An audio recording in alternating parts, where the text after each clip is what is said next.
Ekifaananyi kyolaba ku screen si kyekyokka wabula waliwo n'ebifaananyi ebirala ebyakubwa gye buvuddeko.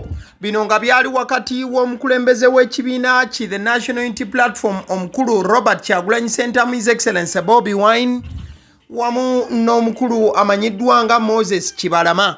Ono nno nga ye mutandisi w'ekibiina kyennyini kyenkugambye ekikulemberwa Robert Kyagulanyi Ssentamu kati era nga ye presidential candidate ku kaadi ey'ekibiina kyekimu kyennyini. Ebifaananyi bino oluvannyuma lw'okubanga byakubwa ababiri bano nga bibakubiddwa byatandika okuba nga bitambula ku mutimbagano, wabula obubaka obwali bujjirako oluvannyuma bangi abaali bagambye nti ebifaananyi ebyo byali bikubiddwa mu bukake era nti Moses Kibalama yali takkiriza obanga teyeesiimidde oluvannyuma lw'ebyo ebyali bitambula. Wabula olunaku olwali nga ennaku z'omwezi 17 Desemba omwaka 2025 okulaga nti tewabaddewo bukake era nti buli kikoleddwa kibadde mu bujjuvu, omukulu Moses Kibalama ye kennyini ng'ali wamu n'abantu be beesitudde ne bajja ku kitebe ekya NUP National Unity Platform. Ojja kujjukira nti ono alina emisango gy'abadde yaggula ku kibiina kino wamu n'abakulu abakitwala ekibiina ki NUP. Wabula olunaku olwaleero alina obubaka bw'aleese obubadde obw'essanyu obwandibanga buleese akamwenyumwenyu eri abakulira ekibiina kino omuli Kyagulanyi Robert Ssentamu, David Lewis Rubongoya, Joel Ssenyonyi wamu n'abalala. Katusooke tumuwulirize, tega nnyo okutu olw'ensonga nti muzeeyi ensangi zino eddoboozi lye liri wansi muko.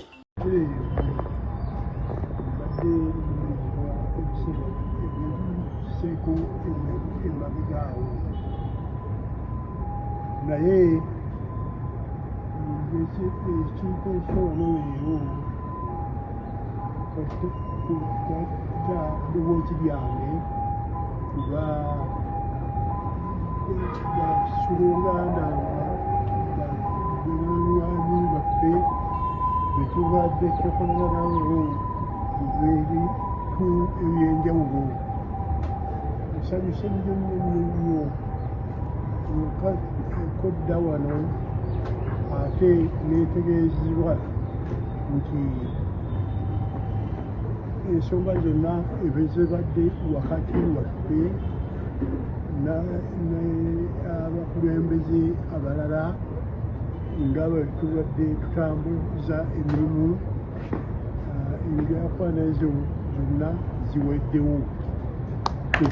Tewakyali kyonna muntu kyajulira oba okujola kibakalama oba kujulira Kagombe omwami ono. So tutwala omukisa guno okuwanjula bannaffe lwamukuwa ebyokwogera bitono. Ndi mulwadde sisobola kumalayo mwezi mukyala kino banna munsonyiwe, naye gwendudde maaso okubwabumu n'okolagana gye twanika mu kibiina kino. Ndowooza obyewuliriddeko mukwano gwange okubuulira amawulire mu bujjuvu. Olunaku olwaleero omukulu Moses Kibalama oba amannya ge amajjuvu Moses Nkonge Kibalama omutandisi era yatandikawo ekibiina ki National Unity oba kyoyinza okuyita National Unity Platform. Ensangi zino Bobi Wine kyakulembera asazeewo okubanga ajjayo emisango gy'abadde yawawaabira ekibiina kino era n'asalawo okubeera nti kati bakwatagana bulungi nnyo n'ekibiina kino okusobola okuba nti batambuza struggle n'okutwala Uganda mu maaso. Ojja kujjukira gye buvuddeko omukulu ono yalaga obusungu bungi nnyo ku bakulu b'ekibiina era yali alaga nti bamusuuliridde tebamulabiridde n'okubeera nti batwala obuvunaanyizibwa bw'ebyo bye beeyama wakati ng'obulamu bwe bugenze bukeewa ne sekukeewa yenna. Kati olunaku olwaleero ebyo byonna biteereddwa ebbali. So na buli muntu abadde ng'akozesa kino okubanga akuba ekibiina ki NUP ebigambo byandibanga takyayina kyakwogera Moses Kibalama wamu ne Bobi Wine n'abakulembeze abalala ba NUP bali bumu bateredde sirira na kyenkyongerako. In fact, I think eryo ggulire katulikomyawo. Bwe kyolina okumanya Moses Nkonge Kibalama wamu ne Bobi Wine ne NUP ebintu kati biteredde bulungi. Ebyomusango gwabadde abawaabira ogwo mu kooti guvuddeyo. Kati wakyali kyoyinza kubanga obuuza. Eyo tuvuddeyo. Ku screen omukulu gw'olaba amanyiddwa nga Charles Muvawala. Mujjukira bulungi gye buvuddeko namubaleeterako. Era ayina ebizibu yali aguddemu wano ku ttaka ly'omuddugavu nnyaffe Uganda. Wabula kyandibanga ebizibu tebimanya nnyumba mbi nga bwe kitera okwogerwa. Era ebintu si birungi n'akamu eri omukulu Muvawala Charles. Bobi Wine olunaku olwaleero still ng'ennaku z'omwezi 17 Desemba 2025 avuddeyo n'atunnyonnyola amawulire agatali malungi n'akamu agakwata ku mukulu ono Muvawala Charles. Agamba nti Comrade Muvawala Charles was violently arrested after our visit to Blange on Monday. The soldiers targeted him for apparently recording them as they brutalized our supporters. He is being held at Natete police station alongside 42 other comrades. We are now close to 600 of our people who have been illegally arrested since the campaigns started. This is not a sign of strength. It is a sign of fear on the part of the regime. Either way, these criminal tactics have never saved despots from an inevitable fall. Let's keep the foot on the pedal. Free Uganda now. Free all political prisoners in Uganda. So Bobi Wine annyonnyola n'agamba nti comrade munaabwe omukulu Muvawala Charles ku lunaku lw'Emmande yakwatibwa bubi nnyo oba mu ngeri eyali embi ennyo. Oluvannyuma lw'okuba nti Bobi Wine wamu n'abakulembeze mu NUP baali bakiise embuga. Mujja kujjukira moment eyo Bobi Wine ng'ali ne Katikkiro Joel Ssenyonyi n'abalala. Kati Muvawala Charles ono awakwatibwa. Bobi Wine agamba nti ensonga yakwasizza Muvawala lwa nsonga yakwata obutambi ng'abasirikale bali mu kukikijjanya n'okukubaakuba bubi abawagizi b'ekibiina ki NUP. Kati Muvawala engeri gyekiri nti yali akwata obutambi buno abasajja baamulaba ne bamugombamu obwala. Era kigambwa nti Muvawala essaawa zino yassibiddwa ng'ali Natete ku poliisi ne bannakibiina abalala 42 oba n'abawagizi ba NUP abalala 42. So kitegeeza bali 43 abaakwatibwa ku olwo. Mu kaseera ke kamu Bobi Wine agamba nti kati wano kitegeeza baba baweze 600 bweddu ababa baakakwatibwa bukya campaign zaatandika. Bannakibiina ki NUP baba baweze 600. Bobi Wine agamba nti abasirikale bakimanye bumanya nti kano si kabonero k'amaanyi wabula kabonero ka butiitiizi. Era Bobi Wine agamba nti ekigere temukijja ku muliro. Kale awo nno nga tuvuddewo waliwo munnamawulire amanyiddwa nga Madowo. Omusajja oyo akolera ku CNN era ng'ekyo kyekifaananyi kyosobola okuba nga olaba ku screen. Ojja kujjukira nti yaliko Tanzania awo n'akavalinga amawulire ga omukyalo oyo Samia Suluhu president waayo. Era yavaayo ng'agamba nti ebyali Tanzania byali bibi, omusaayi gwayiika n'ebisigadde. Kati nno ono yazze era ng'abadde akavalinga campaigns za Bobi Wine. Wabula waliwo ka moment akabaddewo ne bagamba nti omusajja ono ekintu abadde akiteekamu nnyo ssupu n'okuba nti yeekoza ng'abantu bwe badde bamulumbagana ku social media.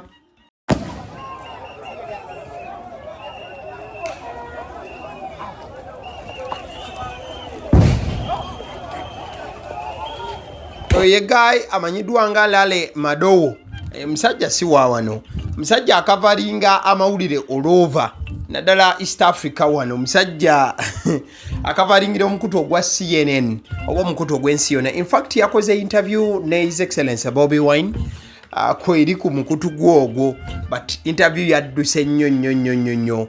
Abadde agezaako okuba nti mu byakwata exposinga nnyo embeera nga bweri mugenda maaso nga ta editinzeemu ekintu nga bwe kiri mu campaigns bwakiteekayo, n'okubeera nti abuuza abasajja abasirikale ebibuuzo ebikakali ennyo ku lwaki Bobi Wine ali mu kuyisibwa mu mbeera gy'ayisibwamu wano nawali, kugambye yakyaka nnyo gye buvudde bwe yali abuuza ebibuuzo ebikambwe ennyo ku ddala gavumenti eyo ye Tanzania ku biki ebyaliwo mu kaseera k'okulonda n'abantu abasuubirizibwa okuba nti baalusuulamu akaba bangi. Kale awo nga tuvuddewo still ne tukomawo e Uganda, ensonga ya mulonde muddeyo ewaka temukuuma kalulu oba temusigala ku polling station ekyakutte wansi ne waggulu, nga ne president w'ekibiina ki FDC oba ali ku kaadi yakyo naye alina obubaka bwe yafulumiza ate nno ye mukambwe nnyo.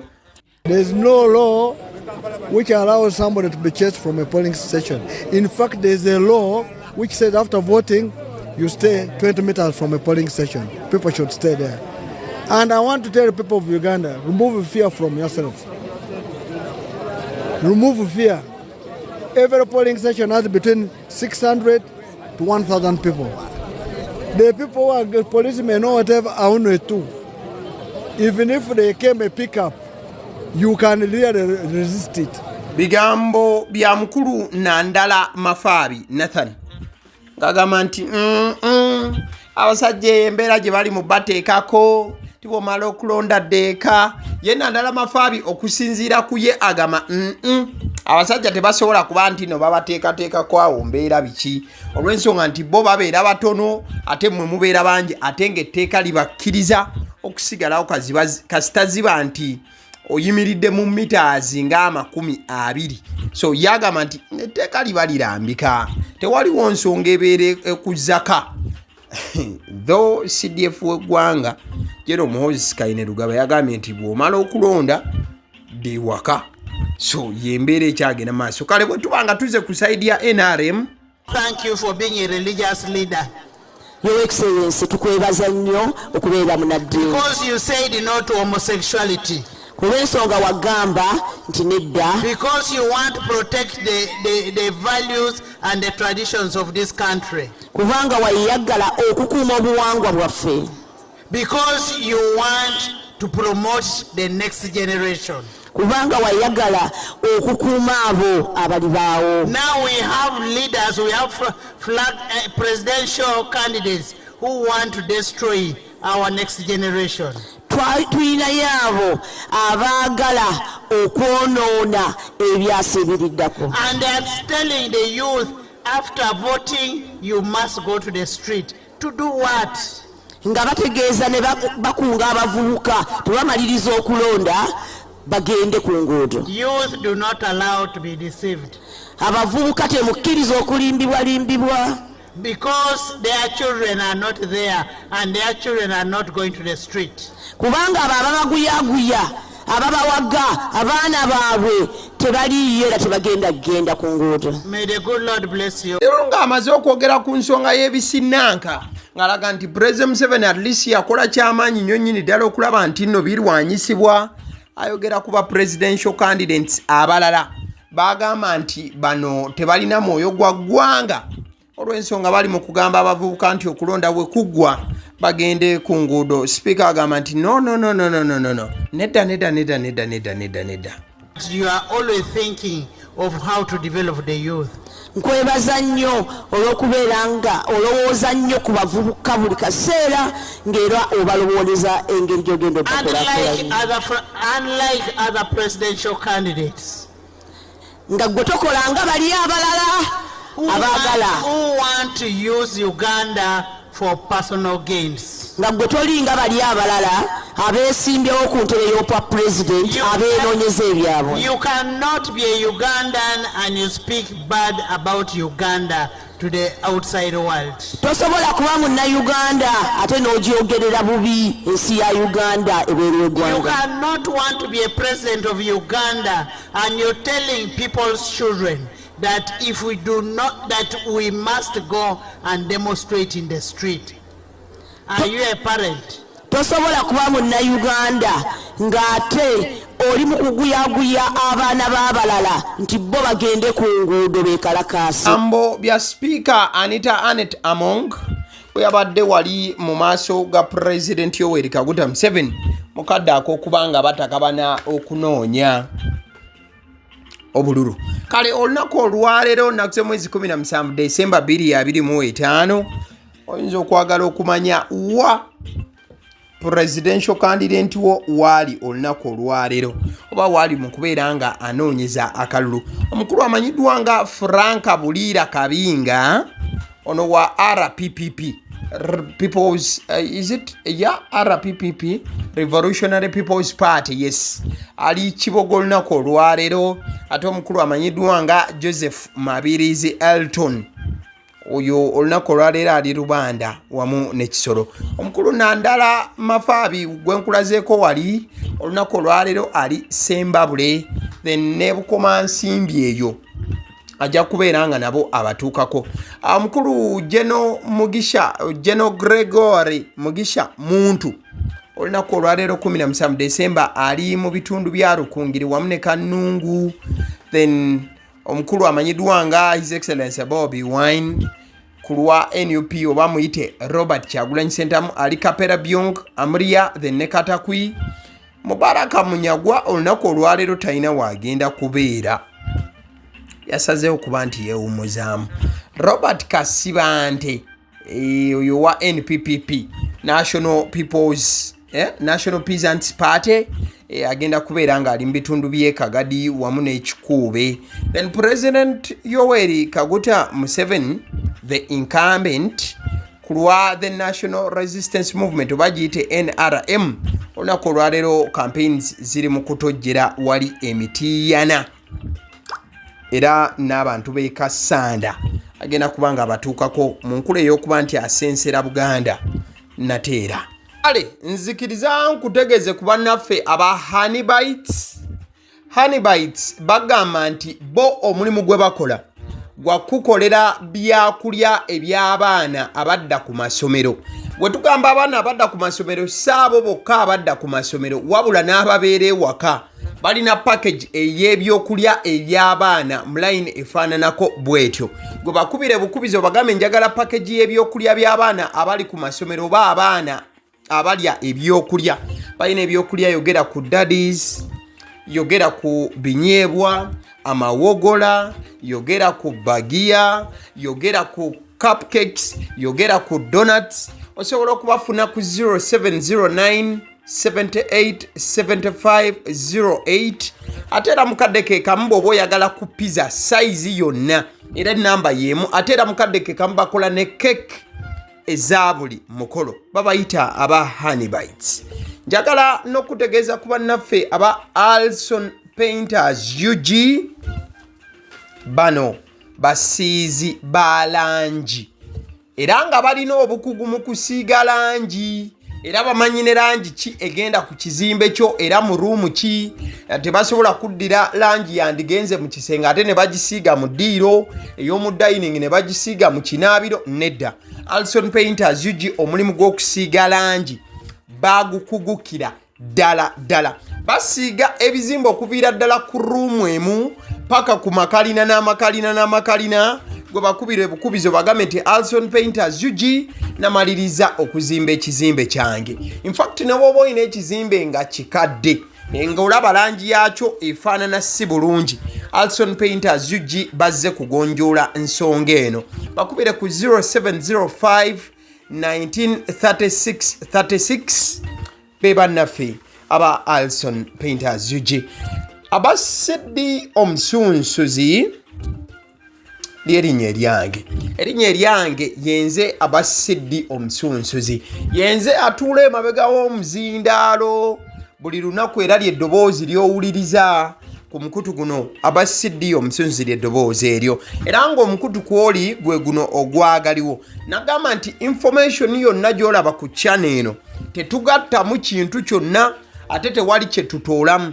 information nga bw'eba eyingiddewo ffe bwe tugikwata ne tugikuwa kati gwe omulabi n'osalawo ki ekyokukozesa information eyo kati kyogenda okukola mukwano gwange bw'oba omaliriza okulaba vidiyo eno likinga commentinga ki kyolowooza mukadde ke kamu subscribinga bwoba nga omukutu guno oli mupya ate era mukadde ke kamu sharingira mikwano gyo girabe vidiyo eno ate ne videos endala ku mukutu guno agaliwo YouTube channel mwebale kutulaba.